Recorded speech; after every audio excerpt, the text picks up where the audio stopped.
오늘 함께 보실 말씀은 창세기 19장 30절부터 38절입니다. 창세기 19장 30절부터 38절 한 절씩 교독하시고 마지막 절은 함께 읽도록 하겠습니다.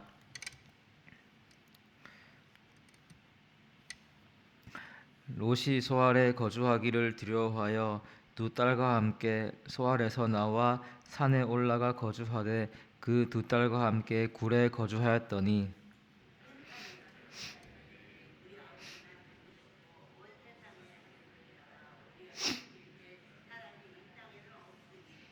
우리가 우리 아버지에게 술을 마시게 하고 동침하여 우리 아버지로 말미암아 후손을 이어가자 하고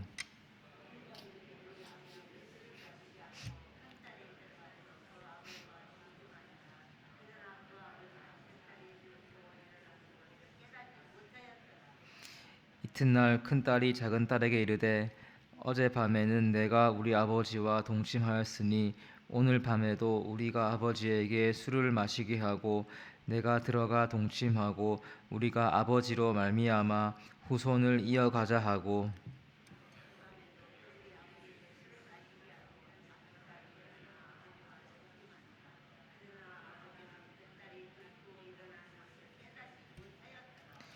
롯의 두 딸이 아버지로 말미암아 임신하고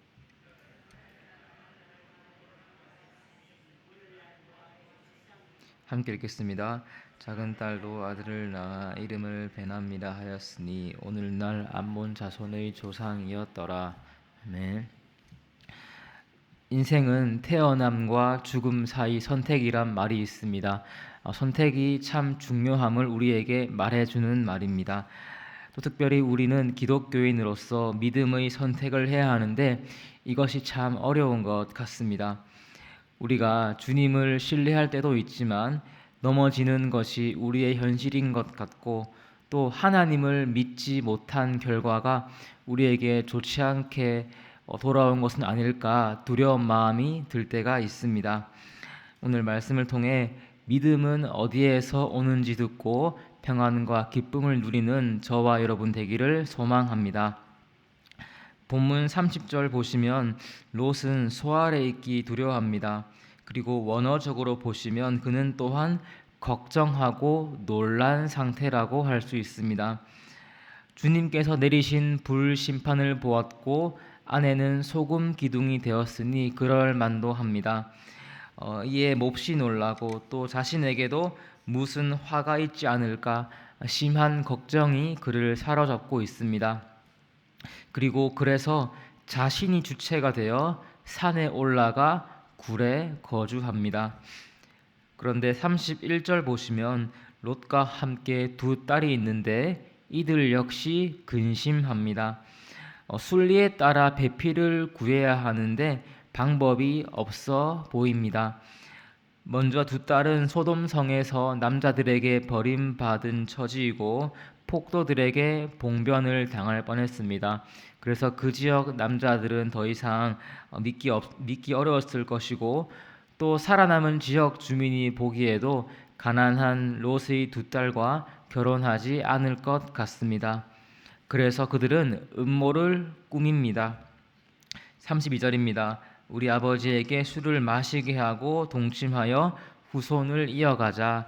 먼저 여기서 마시게 하다에서 그들의 강한 의지를 볼 수 있고 또 후손을 이어가자 이 부분도 원어로 보시면 행동의 강조, 열심을 나타내는 형태로 쓰였습니다.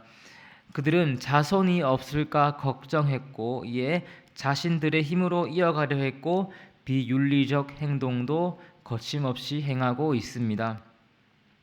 이런 그들의 적극성은 다음 33절에도 잘 보이는데 먼저 그 구절 시작이 그 밤에입니다. 이는 아버지와 동침하자고 의논한 바로 그 밤에 그것을 실행했음을 보여줍니다. 그리고 마시게 하고 들어가서 동침합니다. 적극적으로 합심해서 계획한 것을 행동으로 옮기고 있습니다. 그러나 롯은 이 일을 전혀 알지 못합니다. 35절도 보시면 그들의 자기 구원적 행동이 반복되고 있습니다. 아버지에게 술을 마시고 이번에는 작은 딸이 그와 동침하나 역시 아버지는 사태를 파악하지 못하고 있습니다. 그리고 그 결과가 무엇입니까? 그들은 모압의 조상 모압을, 암몬의 조상 베남미를 낳습니다. 주목해 볼 것은 이 둘은 이스라엘의 적대 민족입니다. 정리해보면 아버지는 두려워서 두 딸과 굴에 거주했고, 딸들은 염려해서 근친상간을 통해 자식을 낳지만 결과적으로 이들은 하나님을 대적하는 결과를 낳은 것입니다. 그리고 이것이 우리에게 무엇을 말해주고 있습니까? 자신의 힘으로 주님 없이 행하는 것은 실패와 아픔을 가져온다는 것입니다. 그런데 주목해서 볼 것은 롯과 두 딸에게도 기회가 있었습니다. 19장을 처음부터 보시면 천사들이 소돔과 고모라에 이르자 그 지역 사람들이 그들을 끌어내라고 합니다. 19장 5절 우리가 그들을 상관하리라, 이는 동성애를 말하고 있습니다. 그런데 여기서 롯의 대응이 충격적인데 8절에서 이렇게 말합니다. 내게 남자를 가까이 하지 아니한 두 딸이 있는데 너희 눈에 좋을 대로 그들에게 행하라. 롯은 지금 소돔과 고모라 죄악에 물든 모습을 보여주고 있습니다. 그러나 천사는 그를 구원하는데 12절 보시면 그 사람들이 롯에게 이르되 이외에 내게 속한 자가 또 있느냐, 내게 속한 자들을 다 성 밖으로 이끌어내라. 심판이 있을 것을 예고하고 대피하라 하는데 이는 하나님의 사랑이 있어서 경고하심으로 볼 수 있습니다. 15절도 보시겠습니까? 롯이 머뭇거리자 재촉합니다. 살려주고 싶은 주님 마음을 볼 수 있고, 16절도 보시면 롯이 꾸물거리자 이제 아예 그와 가족의 손을 잡고 이끌어내십니다. 마치 소방관이 불에 있는 사람들을 잡고 나오는 모습 같습니다. 20절부터 22절도 보시면 도망하는 중에 롯이 요청합니다. 산 말고 성으로 가게 해주십시오. 그리고 이에 천사는 그것마저 허락합니다. 살펴본 몇 구절을 잘 정리한 것이 19장 29절입니다. 제가 읽어드리겠습니다. 하나님이, 그리고 하반절, 롯을 그 엎으시는 중에서 내보내셨더라. 하나님이 내보내셨더라. 주님께서 그를 구원하셨고 그 현장에 두 딸도 있었습니다. 이 셋은 주님 일하심을 목격한 자들입니다. 그렇다면 그들의 반응은 어떠해야 했습니까? 자기 힘으로 자기 생각대로 산으로 가거나 자기 꾀로 아버지와 동침해서 자식을 낳을 것이 아니라 하나님을 의지해야 했습니다. 하나님이 그들 인생의 주어가 되어야 했는데, 그러나 이것에 실패했고 그 결과가 하나님을 대적하는 민족을 낳은 것입니다. 그리고 이것이 우리에게 무엇을 말해줍니까? 믿음 없이, 다시 말해 주님이 아니라 자기 스스로 구원하려는 행동 그 자체가 주님을 대적하는 것이고 멸망을 가져온다는 것입니다.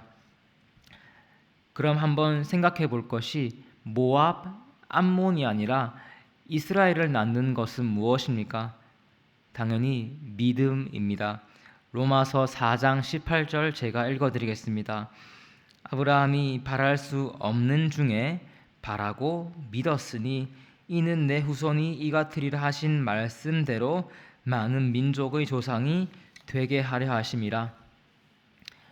아브라함은 믿었습니다. 100세가 되어 자기 몸이 죽은 것 같고 사라의 태가 죽은 것 같음을 알고도 믿었습니다. 그리고 그 결과가 무엇이었습니까? 이스라엘, 하나님의 민족이 탄생한 것입니다. 정리해 본다면 믿음의 선택을 하냐 아니냐에 따라 결말이 바뀝니다. 두렵고 걱정되고 사람 눈으로 보기에 더 이상 길이 없어도 믿어야 합니다. 믿지 못하면 모압, 암몬이 나오고 믿으면 이삭이 나옵니다. 웃게 됩니다. 오늘 저와 여러분 하나님을 믿기 원합니다. 상황과 환경에 상관없이 주님을 선택하기 원합니다. 그런데 귀한 성도 여러분, 여기서 한 가지 꼭 점검해야 할 것이 있습니다. 구원을 낳고 기쁨과 평안을 주는 믿음의 선택, 이것은 어디로부터 오는 것입니까? 내가 믿습니다. 내가 하나님을 바라봅니다. 그러면 이것이 나로부터 오는 것입니까? 에베소서 2장 8절입니다. 너희는 그 은혜에 의하여 믿음으로 말미암아 구원을 받았으니 이것은 너희에게서 난 것이 아니요 하나님의 선물이라. 구원받을 만한 믿음, 이것은 은혜입니다. 하늘에서 오는 것입니다. 저와 여러분 물론 애를 써야 합니다.